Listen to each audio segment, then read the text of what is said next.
ನನ್ನೆಲ್ಲ ಪ್ರೀತಿಯ ವೀಕ್ಷಕರಿಗೆ ನನ್ನ ಪ್ರೀತಿಯ ನಮಸ್ಕಾರಗಳು. ನಮ್ಮ ಚಾನಲ್ನ ಇದೇ ಮೊದಲು ನೋಡ್ತಾ ಇದ್ದೀರಾ ಅಂದರೆ ದಯವಿಟ್ಟು ಸಬ್ಸ್ಕ್ರೈಬ್ ಮಾಡ್ಕೊಳ್ಳಿ ಫ್ರೆಂಡ್ಸ್.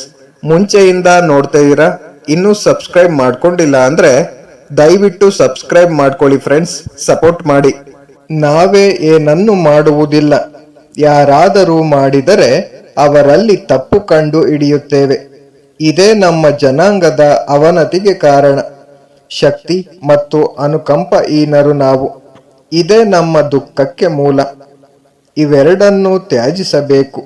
ಯಾವ ಯಾವ ವ್ಯಕ್ತಿಯಲ್ಲಿ ಯಾವ ಶಕ್ತಿ ಸಾಮರ್ಥ್ಯ ಹುದುಗಿಕೊಂಡಿದೆ ಎಂಬುದು ಪರಮೇಶ್ವರನೊಬ್ಬನಿಗೆ ಗೊತ್ತು.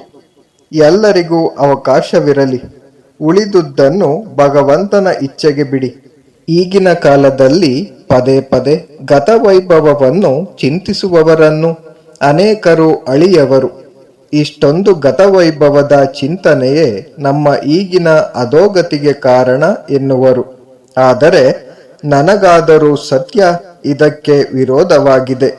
ತಮ್ಮ ಗತಕಾಲದ್ದು ಎಲ್ಲಿಯವರೆಗೆ ಭಾರತೀಯರ ಜ್ಞಾಪಕಕ್ಕೆ ಬರಲಿಲ್ಲವೋ ಅಲ್ಲಿಯವರೆಗೆ ಅವರು ಸ್ತಬ್ಧರಾಗಿದ್ದರು. ಅವರು ಇಂದಿನದನ್ನು ಕುರಿತು ಯೋಚಿಸಲು ಪ್ರಾರಂಭ ಮಾಡಿದ ದಿನದಿಂದ ಜೀವನದ ಎಲ್ಲ ಪಾಠ್ಯಕ್ಷೇತ್ರದಲ್ಲಿಯೂ ಹೊಸ ಜಾಗೃತಿ ಉಂಟಾಗುತ್ತಿದೆ. ನಮ್ಮ ಇಂದಿನದರಿಂದ ಮುಂದಿನದನ್ನು ಸೃಷ್ಟಿಸಬೇಕಾಗಿದೆ. ಇಂದಿನದೇ ಮುಂದಿನದಾಗಬೇಕಾದರೆ ಹಿಂದೂಗಳು ತಮ್ಮ ಇಂದಿನದನ್ನು ಚೆನ್ನಾಗಿ ತಿಳಿದಷ್ಟು ಅವರ ಭವಿಷ್ಯ ಅಷ್ಟು ಮಹಿಮಾನ್ವಿತವಾಗುವುದು. ಎಲ್ಲರಿಗೂ ಅವರ ಗತಕಾಲದ ವೈಭವವನ್ನು ಅರಿಯುವಂತೆ ಮಾಡುವ ಪ್ರತಿಯೊಬ್ಬನು ನಮ್ಮ ಜನಾಂಗಕ್ಕೆ ಮಹದುಪಕಾರವನ್ನು ಮಾಡುತ್ತಿರುವನು. ಇಂದಿನ ಕಾಲದ ಆಚಾರ ವ್ಯವಹಾರ ಲೋಪದೋಷಗಳಿಂದ ಕೂಡಿದ್ದರಿಂದ ನಮ್ಮ ದೇಶ ಅಧೋಗತಿಗೆ ಬರಲಿಲ್ಲ. ಆದರೆ ಅದನ್ನು ಪೂರ್ಣವಾಗಿ ಸಾಧಿಸಲು ಅವಕಾಶ ಸಿಕ್ಕದೇ ಇದ್ದುದೇ ಕಾರಣ. ನಾನು ನಿಮ್ಮನ್ನು ಈ ಪ್ರಶ್ನೆ ಕೇಳುತ್ತೇನೆ, ನೀವು ಅದಕ್ಕೆ ಸಮಾಧಾನದಿಂದ ಉತ್ತರ ಕೊಡಿ.